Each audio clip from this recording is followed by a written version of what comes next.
Bom, então meu nome é Flávio Correa, eu trabalho na Cisco como um arquiteto de soluções, tá? Tenho essa especialização de mobilidade e estou aqui com vocês para contar um pouquinho hoje como que a gente chegou até aqui, né? Ou seja, o que significa o Wi-Fi 6 e principalmente quais são as mudanças e os benefícios do Wi-Fi 6 versus as tecnologias que antecederam ele, tá? E aí, no final, também vou fechar um pouquinho com algumas informações de adoção, clientes disponíveis, e também a discussão, comentar um pouquinho sobre a discussão de uma alocação de um espectro novo, né, uma faixa de frequência nova para Wi-Fi, que é o tal do Wi-Fi 6E, tá bom? Então vamos lá. Bom, como eu comentava com vocês, a gente está hoje em dia falando aqui sobre essa última geração do Wi-Fi, né, que foi batizada de Wi-Fi 6. Até esse momento, basicamente, o Wi-Fi não tinha um nome comercial bom, né, a gente chamava pelo protocolo mesmo, 802.11b, G, N, AC, e finalmente começou-se agora a usar um nome que as pessoas que não são de tecnologia podem se referir, assim como a gente faz com a tecnologia celular, né, com as tecnologias celulares. Então, Wi-Fi 6 significa sexta geração. Eu, enfim, tenho a sorte de ter começado a trabalhar com Wi-Fi em 1999 e acompanhar toda essa evolução. Tá? Nesse momento atual, a gente tem produtos comerciais disponíveis, seja de infraestrutura, sejam clients, tá? E, inclusive, a gente tem já as certificações do Wi-Fi Alliance para esse novo padrão, tá bom? Então, eu diria que é uma tecnologia que está disponível, está padronizada e já está sendo utilizada, tá bom? Desde o ano passado, principalmente. E aí, quais são os benefícios principais, né? O que o Wi-Fi 6 traz de grandes novidades? Então, como sempre, maior data rate, então cada padrão novo de Wi-Fi a gente tem um data rate novo, né? A gente tem mais velocidade, mais throughput, e de verdade esse não é o essencial, né?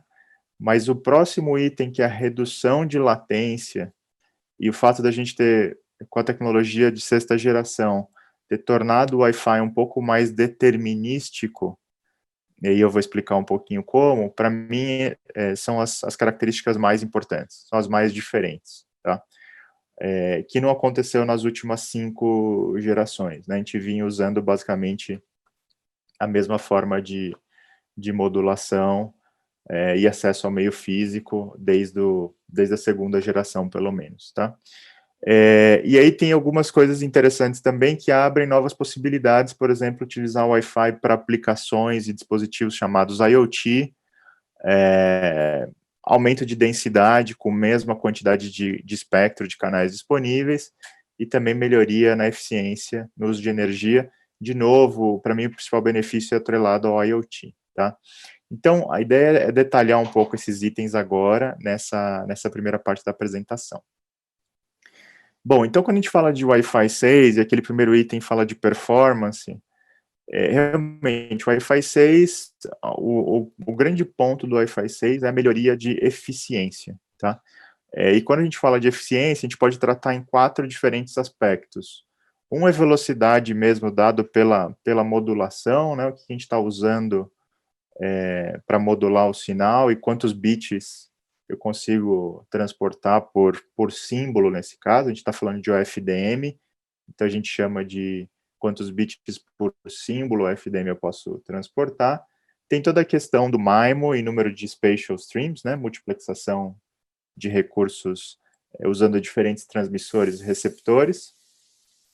Eu posso simplesmente aumentar a largura de canal para ter mais velocidade, mas também eu posso melhorar na parte do overhead do protocolo, ou seja, toda a sinalização que acontece, seja na hora de confirmar que um pacote foi enviado, seja a forma como é construído realmente o frame, a gente consegue, com o Wi-Fi 6, ter melhorias, tá? Então, a ideia é tocar um pouquinho aqui, bem rapidinho, nesses 4 pontos, tá? Então, sob o ponto de vista de data rate, né, até como está nesse slide anterior aqui, a gente basicamente estava com Wi-Fi 5 aqui até 256 QAMs, e a gente adicionou uma nova modulação, 1024 QAMs, tá? O que significa isso? Significa que, em teoria, tá, essa é uma tabela puramente, diria, teórica, e são as velocidades máximas, né? Se eu pegar essa modulação nova, que é o 1024 QAM, e aí a gente tem os códigos, tá, que são os MCS, que são Modulation Code Schemes, ela está dentro do 10 e do 11 aqui. Se eu pegar em um canal tradicional, vamos dizer assim, de 20 MHz, que é o canal que a gente mais utiliza, né, largura de canal que a gente mais utiliza, a gente está falando que a gente consegue mandar até 130, 140 megabits por segundo. Mas o padrão permite eu trabalhar com canais mais largos, até 160 MHz, o que me daria um número de até 1.2 GB, tá? Bom, isso transmitindo através de um único transmissor com um único receptor, ou seja, sem usar nada de MIMO, sem usar nenhuma tecnologia de multiplexação. Então, nesse caso, a gente fala que a gente está transmitindo aqui 1.2 GB com um Spatial Stream, tá? E a tecnologia Wi-Fi 6, que a gente vai ver também daqui a pouco, ela permite até 8 streamings desse em paralelo, porque eu tenho access points que podem mandar 8 streamings, né? Ele tem 8 transmissores, 8 receptores, então ele pode mandar 8 streamings de informação paralelas. Então, em teoria, o Wi-Fi 6 me permitiria chegar a mais de 10 gigabits por segundo, tá? Claro que na prática a gente não vê isso, por diversos motivos. Um, porque canais de 160 MHz não são utilizados na prática, a gente não tem espectro suficiente, até por isso que eu vou falar do Wi-Fi 6E no final, ou seja, a gente vai poder começar a pensar nisso com o Wi-Fi 6E. E aí a gente tem overhead de protocolo, isso aqui é data rate, vamos dizer assim, over the air. Normalmente a eficiência do Wi-Fi é de 60%, então você pegaria 60% desse número. E hoje em dia as redes estão trabalhando mais em 20 ou 40 MHz ainda. Então, se a gente pegar lá, vamos dizer, 250 megabits por segundo, 60% disso. E aí o número de spatial streams hoje também é limitado, porque a maior parte dos clientes que a gente tem são clientes móveis, como um telefone, ou mesmo um laptop, onde ele não chega, até por estar em padrão anterior, ele não chega a 8 spatial streams. A gente usa talvez 2, 3 no máximo, tá? Legal. E aí, se a gente for colocar na prática também, vamos dizer, olha, agora com Wi-Fi 6 eu tenho essa nova modulação, eu vou poder usar canais mais largos. Também essas modulações mais eficientes, né, mais complexas, mas também mais eficientes, elas têm uma cobertura limitada, né? Então, a gente está falando aí que eu posso colocar isso em operação e talvez eu vou ter lá um raio de 10 metros no máximo entre o meu AP, aonde o dispositivo que estiver ali embaixo, muito próximo, vai ter essa capacidade, tá? Bom, então, esse é o primeiro ponto, que era o ponto mais de data rate, de novas modulações. A questão dos spatial streams, eu comentei um pouquinho com vocês já, mas no Wi-Fi 5 eu tinha até 4, a possibilidade de ter até 4 spatial streams, tá? O que isso significa, para quem não é muito desse mundo, tá? Imagina que do lado esquerdo aqui eu tenho o meu access point, e ele, cada quadradinho com esse triângulo aqui é um transmissor e um receptor, né? Uma cadeia de TX-RX. Então, vamos dizer assim que no Wi-Fi 5 eu tinha os meus produtos de infraestrutura com até 4 rádios transmissores e receptores. No Wi-Fi 6, eu passo a ter access points com até 8 transmissores e receptores, tá? E eles podem estar mandando individualmente informação para um usuário, cada chain desse mandando informação para um usuário, ou através de combinações, tá? Mas o importante é o seguinte, eu posso mandar através, então, de cada transmissor e receptor desse, no mesmo instante, no mesmo canal, informações diferentes, tá? Então, é por isso que eu consigo multiplexar e, basicamente, multiplicar, nesse caso, por 8, o meu throughput, tá? Claro que a gente tem implicações disso, enfim, para eu combinar as melhores condições possíveis, né, de modulação, número de spatial streams, eu tenho que ter uma condição lá ideal, seja de nível de sinal e sinal ruído, seja do posicionamento dos APs, eu tenho que ter reflexão para que o MIMO funcione corretamente. Então, enfim, essas são condições teóricas, mas possíveis que o novo protocolo nos permite, tá? Sob o ponto de vista de largura de canal, a gente basicamente tem a mesma condição, então eu posso usar canais de 20 MHz, 40, 80, ou agora posso usar também 160, isso já veio do Wi-Fi 5 Wave 2, mas, de novo, na prática, a gente acaba não usando. Por quê? Porque a hora que essas tabelas são as tabelas, basicamente, de distribuição de espectro no mundo. O Brasil tem uma similaridade maior aqui com o espectro alocado pela FCC para os Estados Unidos, tá? Tem algumas diferenças, mas a gente está falando para o Brasil em torno de 21 canais, tá? De 20 MHz, que são cada um desses polígonos aqui de cima, tá? A hora que eu combino em 40, eu já pelo menos dividi pela metade, então ficam 10 canais, no melhor dos casos. Porque a faixa não é contínua em algumas situações, tá? Se eu colocar 80, em teoria eu teria no máximo 5 canais, tá? E aí eu já começo a ter que reutilizar esses 5 canais com bastante frequência, então nem sempre é prático ou traz um benefício a gente usar canais mais largos, tá? Mas é possível, e a gente vai ver que tem hoje um recurso para reuso de canal bem interessante.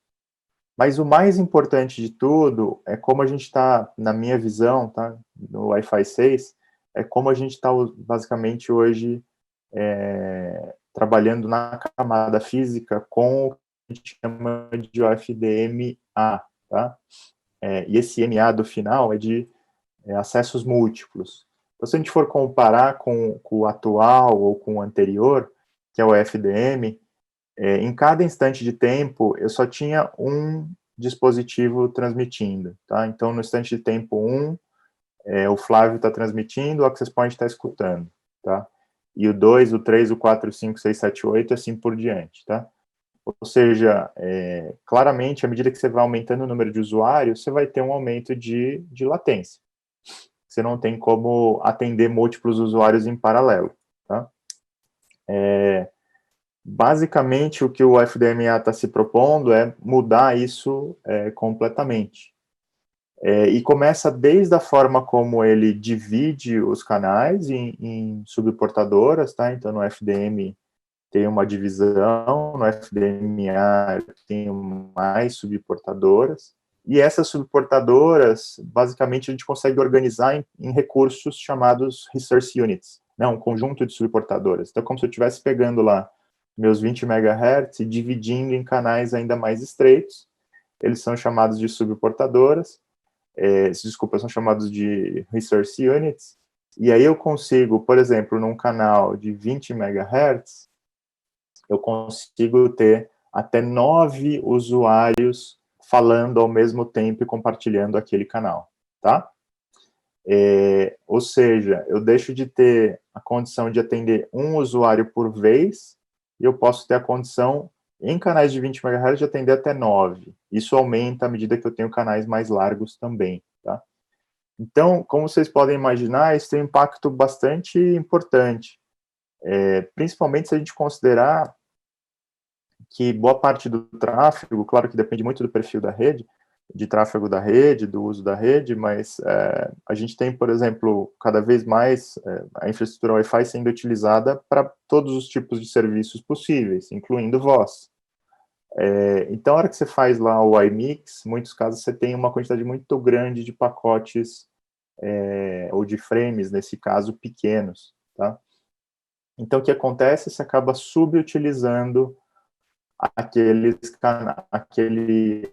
momento de transmissão. Você tem lá um canalzão de 20 MHz, que você poderia alocar muito mais bits, e você está alocando só uma parte dele, você está usando só uma parte dele, porque basicamente o frame era um frame pequeno, tá? Então, com a FDMA eu consigo fazer isso de uma forma mais eficiente, no mesmo instante de tempo, atendendo a múltiplos clientes, tá? Então, um pouco do que esse diagrama aqui da direita mostra, isso muda tudo, tá? Ou seja, se eu consigo atender mais de um cliente ao mesmo tempo, obviamente eu tenho um impacto grande em latência, eu tenho um impacto grande na densidade, que eu poderia colocar mais clientes com uma densidade mais baixa.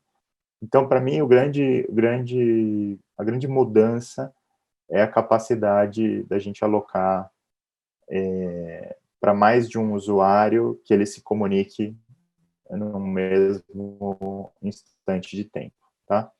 E aí a gente fez alguns estudos aqui, e esse aqui é um gráfico que mostra um pouco do impacto, onde a gente tem aqui em verde o Wi-Fi 6, em azul o Wi-Fi 5, no primeiro gráfico aqui, num gráfico que mostra número de usuários e latência, tá?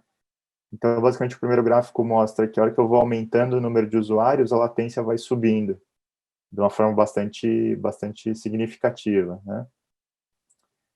Claro, isso eu quero fazer voz, eu tenho que manter uma latência baixa, ou uma latência máxima tal que não tem impacto na aplicação.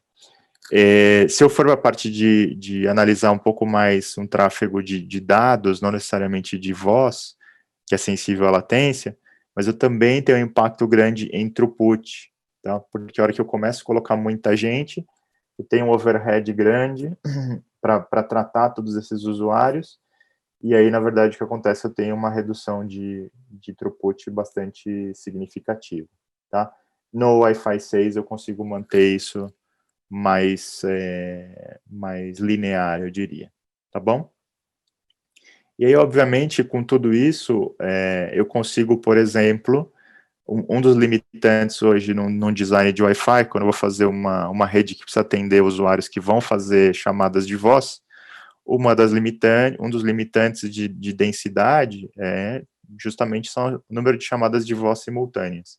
Então, eu acabo tendo que colocar mais access points para receber aquela densidade de usuários que vão fazer chamadas de voz.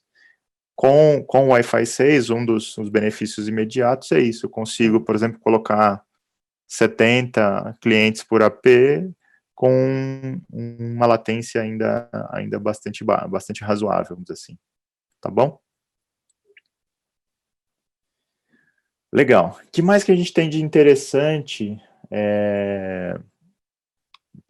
dentro do Wi-Fi 6, né? A gente tem mais 3 itens aqui. Eu não sei se o pessoal pode me ajudar aqui, pessoal da organização. A gente está seguindo o tempo da sessão ou a gente está seguindo o horário mesmo das 9h30? Só para me ajudar aqui.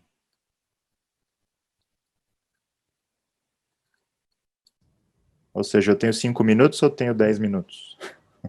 Pode considerar os 10. Tá bom, então, obrigado.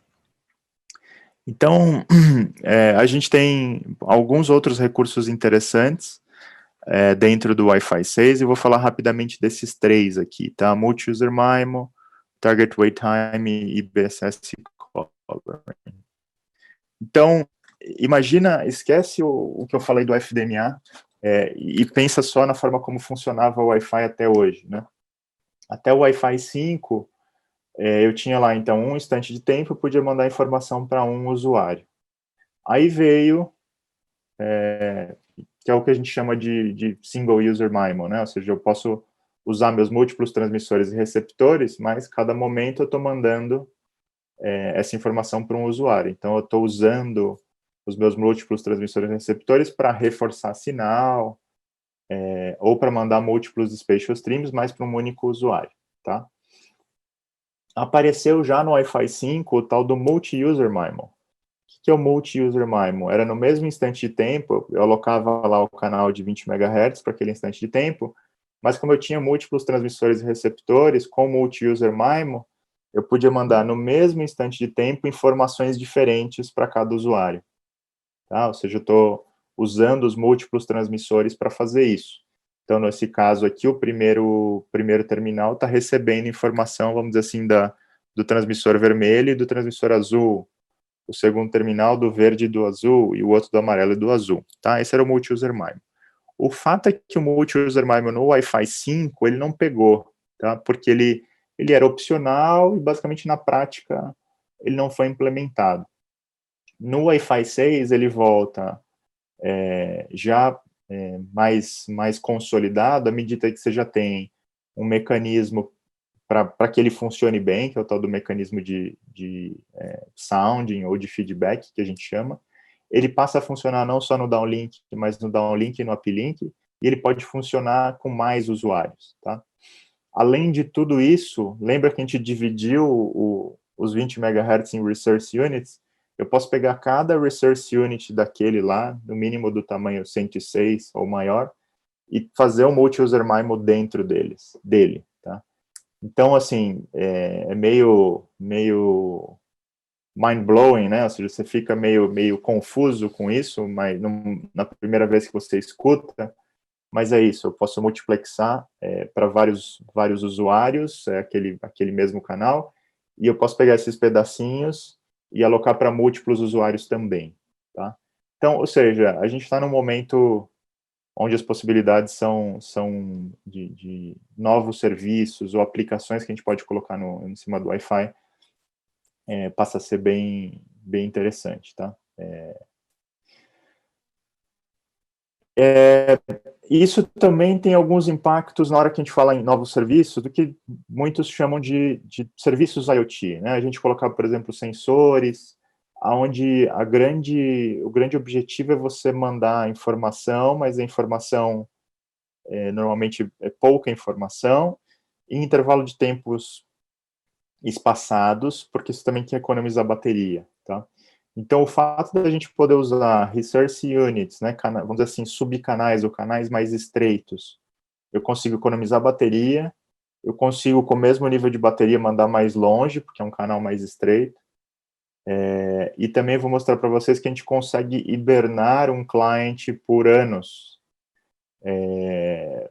bem como o Wi-Fi 6 também passa a estar disponível no 2.4 GHz. Antes, o Wi-Fi 5, nem todo mundo se deu conta, mas ele estava só no 5 GHz. O 2.4 parou lá no Wi-Fi 4, tá? Então, o Wi-Fi 6 passa também a vir no 2.4. Então, tudo isso, né? Aqui o Target Wake Time, que é a gente chama de TWT, que é a capacidade de eu colocar um dispositivo para hibernar e ele só voltar a responder alguma coisa depois de semanas, meses ou anos. Tá? A gente não tinha essa capacidade. Uma vez conectado, o dispositivo tinha que mandar a cada 100 milissegundos, é o padrão, ele tinha que mandar pelo menos um ACK dizendo que ele estava ali ainda registrado. Tá? E para fechar, pessoal, essa parte aqui, existe também um novo mecanismo, um mecanismo de reuso do espectro, chamado de BSS Collaring, que também promete permitir a gente usar canais mais largos e reutilizar de forma mais eficiente o espectro, tá?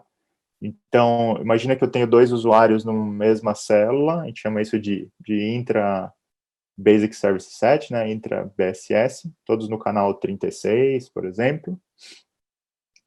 E aí eles têm o mecanismo de quem fala quando, baseado no nível de sinal e baseado no Clear Channel Assessment, que a gente chama, né? Ou seja, enquanto um está transmitindo, o outro não faz nada, é um por vez, basicamente.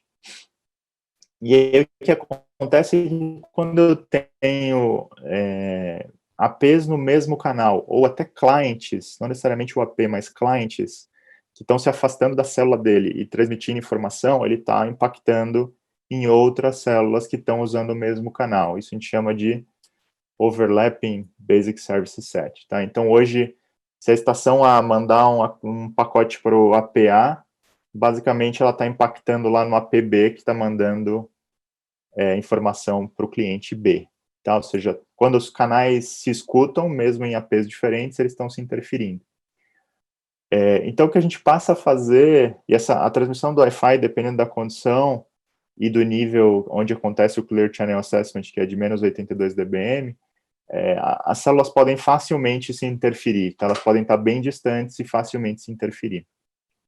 Então, basicamente, o que acontece agora, a gente coloca uma variável nova, que é a variável cor, vamos dizer assim, onde eu tenho canal 36 e canal 36, mas em cores diferentes. E com isso, basicamente, se a célula verde receber um pacote, um frame da célula azul no mesmo canal, basicamente ele ignora e a gente consegue reutilizar bem melhor o espectro. Tá? Meu tempo está terminando aqui. Só fechar com como é que está a situação do Wi-Fi 6, tá? Então, 2019 acho que foi um grande ano para o Wi-Fi 6, a gente teve vários dispositivos sendo lançados de diferentes fabricantes, então a gente aumentou muito o número de dispositivos Wi-Fi 6 no mercado. A gente tem, por exemplo, uma plaquinha que pode ser usada, pode ser trocada no seu laptop, que é uma interface Wi-Fi 6 que custa $15, então a gente tem visto muitos clientes fazendo essa atualização usando as máquinas existentes, tá?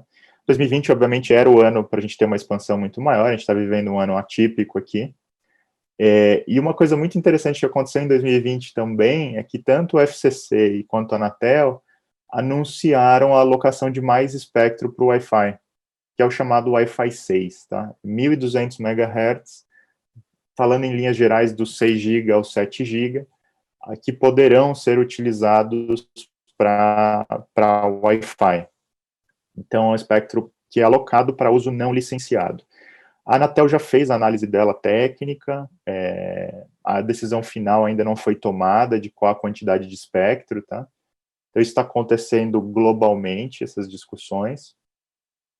E, basicamente, o espectro pode ser alocado completamente, ou seja, os 1.200 MHz, que seriam 59 canais adicionais, ou seja, mais do que o dobro do que a gente tem hoje, ou pode ser alocada parcialmente, tá?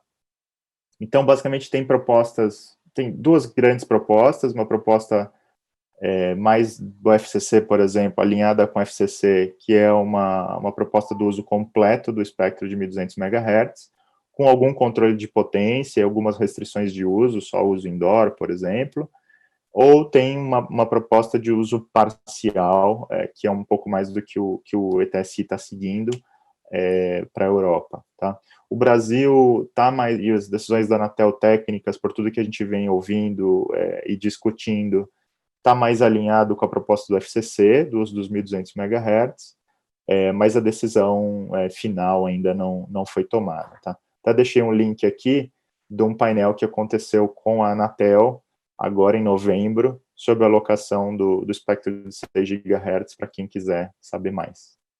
Tá bom? Então, fechando aqui, acho que fechando dentro do meu tempo, o Wi-Fi 6 é a nova geração de Wi-Fi, né, a sexta geração. Ele traz vários benefícios, mas o mais importante é essa forma mais determinística de atender os clientes e conseguir viabilizar que novas aplicações usem o Wi-Fi como tecnologia. Tá? E aí todo mundo na expectativa aqui da alocação de mais espectro, seja para o uso do tal do Wi-Fi 6E, seja até para o Wi-Fi 7, que também já está em discussão, tá bom? Então, vida longa para o Wi-Fi e agradeço aí a oportunidade de falar um pouquinho sobre o assunto.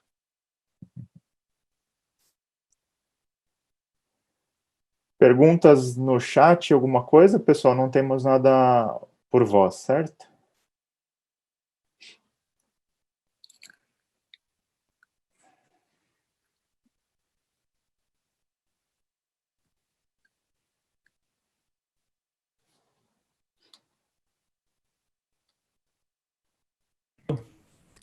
Obrigada, Flávio. Acredito que as perguntas... a gente tem alguma pergunta para passar agora, Júlio? Tenho, que eu não estava conseguindo. Entrou no modo de novo agora, Júlio. Júlio, seu microfone fechou.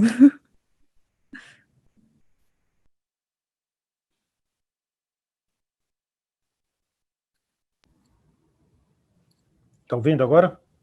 Agora sim. Então, agora tem que pegar a pergunta aqui.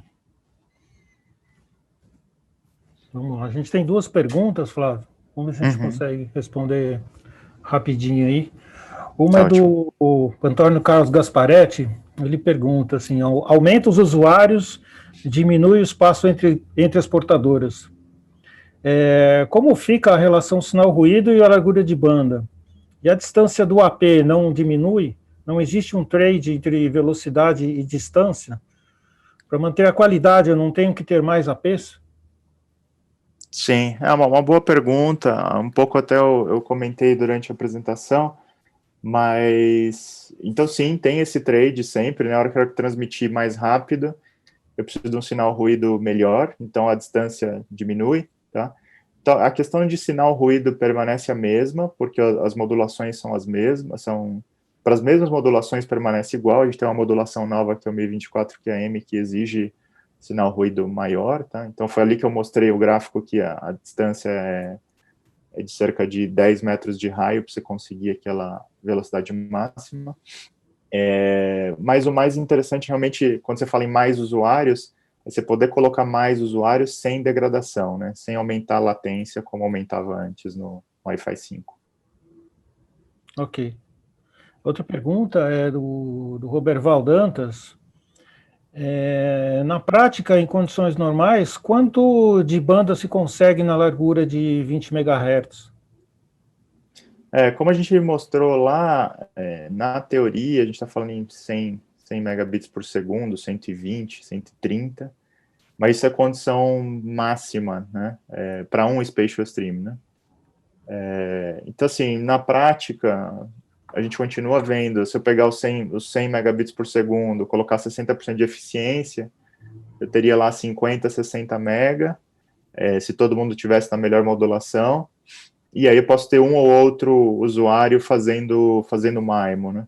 Então, eu diria que, assim, ballpark, né, um número de prático, eu não vejo nada muito além de 60, 70 megabits por segundo na prática, ou seja, com uma distribuição real de clientes para um canal de 20 MHz nesse momento, tá? Então, nesse momento, a gente ainda não tem uma quantidade suficiente de clientes Wi-Fi 6 nos clientes, né, para ter essa percepção prática e real do impacto, né?